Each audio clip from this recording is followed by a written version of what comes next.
This is my 10:30 a.m. snowstorm update, even though it's likely not going to be posted until much later. This is what it looks like outside at 10:30 in the morning. Let me just pull out my Fitbit. And yep, confirms the time, 10:30 in the morning. Actually, no one I can walk in the street on this one. There's gonna be no one here. And besides the sidewalk and several, but the streets are at least somewhat plowed. So I'm actually walking in the street. And there was so much snow flowing into my eyes. The reason why there's so much snow coming into my eyes right now is because right now, or at least what we just put in, we're one of the heaviest, snow ratios I've seen in a while. The issue is that I measured snow at 9 a.m. and I got pretty much exactly 3 inches of snow. Now it's between 4 and 4.5 inches due to minor drifting. I'll say 4.2 inches of snow because that seems to be the mean of what I got on my drive. So about 4.2 inches of snow where I live in Plainview. And that was at 10:30 a.m. I just measured that.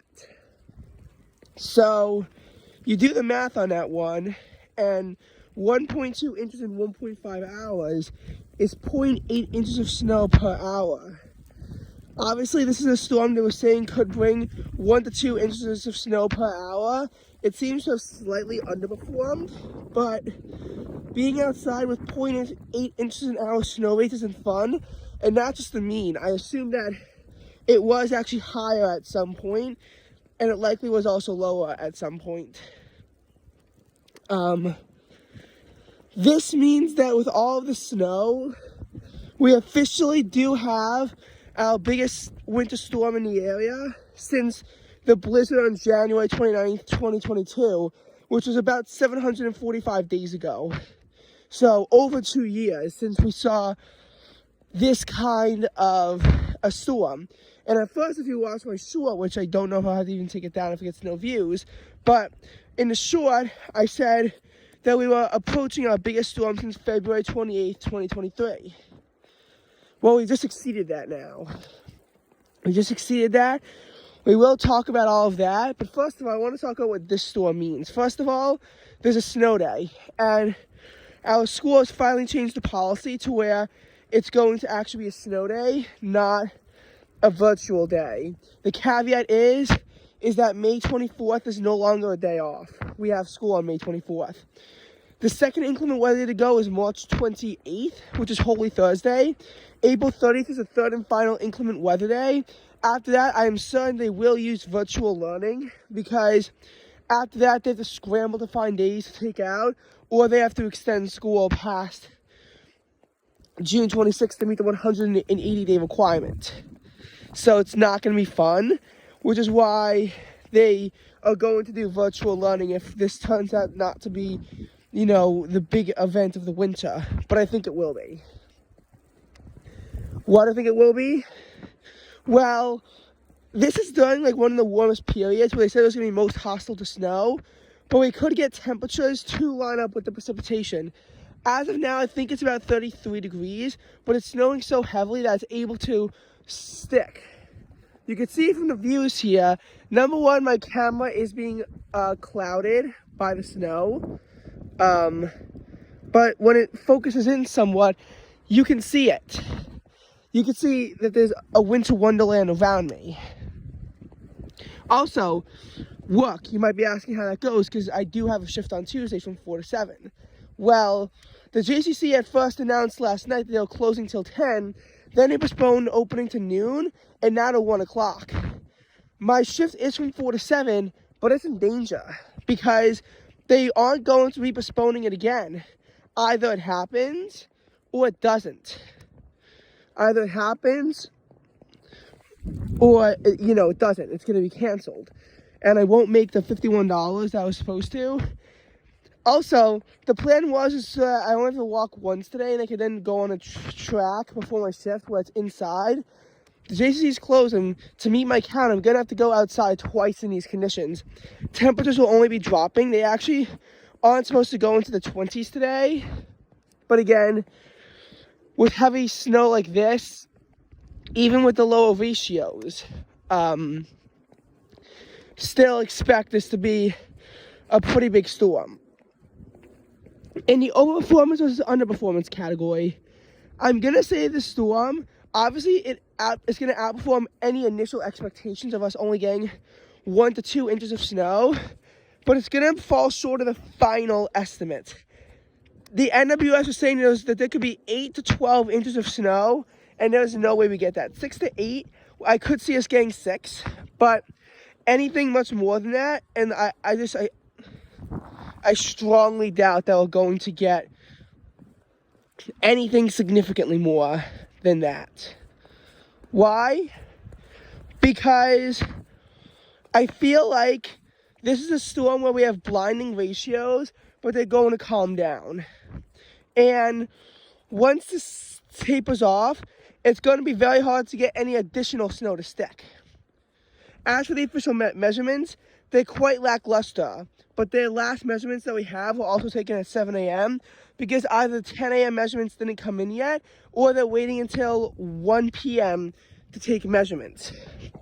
New York City right now is at 1.2 inches of snow, but some of the airports, like LaGuardia, which was the snow haven for New York City all winter, they're only at 0.6 as of right now.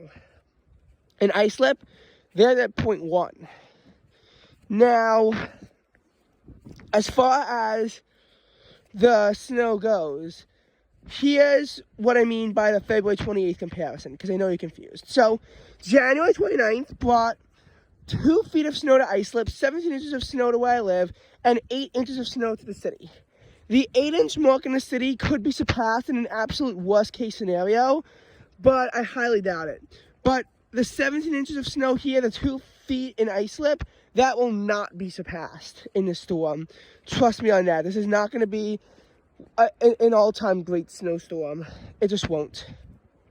It'll be a significant one, especially considering the snow drought that we were in, but it's going to not be a big one. February 13th, 2022 was obviously that winter storm where we got 1.6 inches of snow in the city. Out in parts of the suburbs, we did get about 4 inches of snow. I wasn't too keen on keeping track of that, mainly because, it wasn't that much. But that's where that last 1 inch of snow in the city came from. So you might be wondering, how did 2023 go? Well, the city itself did not see measurable snow until half an inch of snow fell on February 1st. Leaders stated the first measurable snow for both the city and JFK. In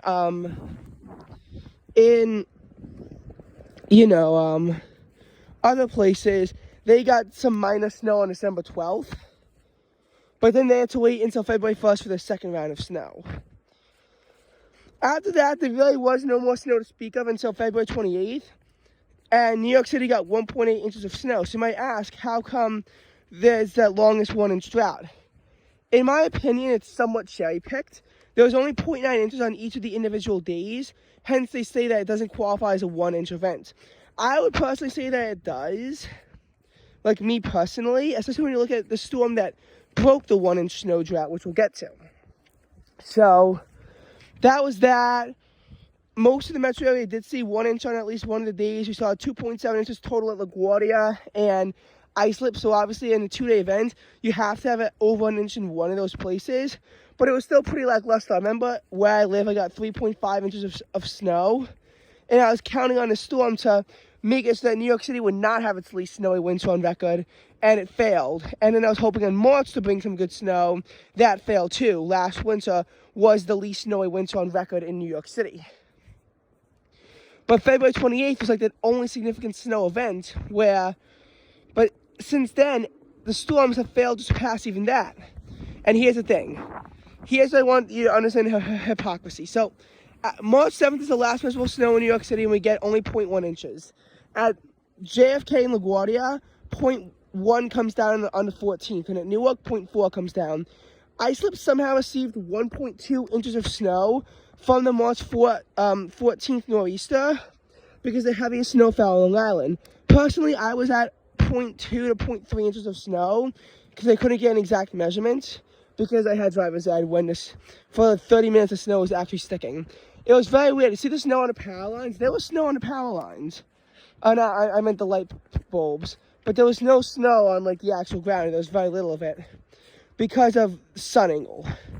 Which is why I'm grateful that the storm began, number one, at night, and number two is earlier on, because in March, you have to have, once you get past, realistically, I want to say, like, once you're in, like, the 4th week of February, honestly, you have to have snow events start after dark. You have to. Otherwise, you're going to get this. Now, then we move on to this winter, and no snow falls anywhere across the metro area until January 6th. It makes sense. It's a significantly warmer than average December. November has its cold snaps, but they can never align with the moisture. So the only snow that we can get down here is a trace. Even though DC actually somehow managed to get snow before anyone else on December 11th with some light back-end snow from a significant storm system on the 10th. Fun fact, that was actually a reason why Jets-Texans was scoreless in the first half. But as the rain began to light up, that's how the Jets were able to then explode on offense and defeats the Texans 30-6. In any case, it just seemed to be that all the storms we were getting were too warm to produce snow. Temperatures kept rising into the 60s every single time we got a storm, so it made sense that there was no snow. January 15th, again, the initial snow bands come and we get 0.4 inches. 1.3 inches of snow finally fall on January 16th to break the streak, but that's only 1.7 inches of snow. It's actually less than February 28th. This is what I'm saying. Timing is everything if you're going to use statistics like that. Then I was hoping that we could get some more snow on January 19th. Only 0.4 inches of snow came despite 1.3 inches of snow falling at LaGuardia Airport. And at that point, it was depressing because New York City was only at 2.3 inches of snow for the whole winter. You look at Baltimore, they were at 9.1. D.C. was at 7.9. Philadelphia was at 8 inches of snow. And a chance for snow later in the month of January failed. And at that point, I was like, we could still tie for at least snowy winter on record. Not anymore, though. At this point, with our last measurement, the worst we could get is third least snowy. But I highly doubt that's going to happen based on anything the storm has told us. Is this going to be an above average winter? Considering the average in New York City is 2.5 feet of snow, absolutely not, unless we get another huge storm like this. While there's a potential for snow on Saturday, it's looking unlikely that anything could happen, but again, anything could happen. Look at how this storm turned out. But that's what I'm saying, is that this storm, we need to really try to cash in for as much snow as we possibly can with those ratios, because again, this is the potential to be like an 8-inch snowstorm, and we need that because then we could bring ourselves up to double digits. If you're wondering if we have more snow than Philadelphia, Baltimore, D.C., the answer is very likely no, because they are actually also receiving snow from this event. Even if we get more, we can't counteract the fact that we kept getting our snow suppressed in mid-January while they kept getting snow. Because I remember for me personally, we only got about 2 inches of snow on a January 15th to 16th storm. And in the January 19th storm, I couldn't even take a measurement because I couldn't tell which was the old snow and which was the new snow. But it wasn't a lot. And it was better than last winter in the sense that the snow actually stuck around for a while because it was in a cold wave. But it also sucked because we saw the snow and we saw what snow was in Philadelphia. But now it's our turn. We're finally on a winter storm warning. I believe that's only an advisory further south. We're not going to surpass them, or at least not from this storm, but we can catch up to them. And that's the important part for New York City, is how much snow can we get this winter? And a lot of it is going to come down to how much we get from this storm. But as of now, I'd say that New York City is probably at least at 4 inches of snow. Probably going to go up to around 6 before it tapers off. That's bring us up to about 8.5 inches of snow, which will be very instrumental in keeping our, snowfall for the season afloat.